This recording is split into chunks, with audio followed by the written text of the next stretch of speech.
Kids Safari. சேர்த்து எழுதுக, பிரித்து எழுதுக. இலக்கியனின் வணக்கம்.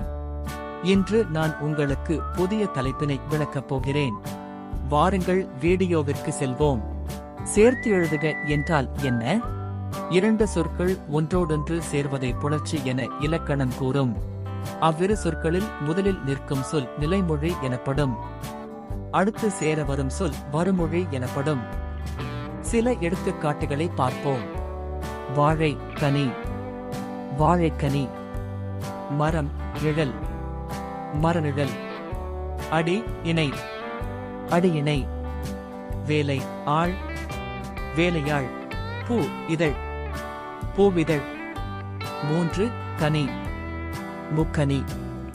நிறைந்து இருந்தன, நிறைந்திருந்தன. மா பழம், மாம்பழம். மரம் பொம்மை, மரப்பொம்மை. நிலவு என்று, நிலவென்று. தமிழ் எங்கள், தமிழெங்கள். எட்டு திசை, எட்டு திசை. கணினி தமிழ், கணினி தமிழ். சிலம்பு அதிகாரம், சிலப்பதிகாரம். இவை அனைத்தும் சேர்த்து எழுதுக எடுத்துக்காட்டுகள். பிரித்து எழுதுக என்றால் என்ன? கொடுக்கப்பட்டிருக்கும் ஒரு வார்த்தையை 2 அல்லது 3 வார்த்தைகளாக பிரிக்க வேண்டும். அப்படி பிரித்து எழுதும் போது பிரிக்கப்பட்ட 2 சொற்களும் தனித்தனியாக நின்று பொருள் தர வேண்டும். அதுவே சரியான முறையில் பிரித்தெழுதப்பட்ட வார்த்தைகள் ஆகும். யாரவர், யார் அவர். நிறையுடைமை, நிறை உடைமை. பேராசிரியர், பெருமை ஆசிரியர். 300, 3 100. சீரிழமை, சீர் இளமை. மூலமொழி, மூலம் மொழி. புன்செய், புன்மை செய்.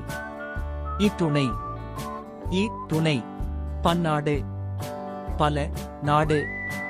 பல்கலை, பல கலை. செவிச்செல்வம், செவி செல்வம்.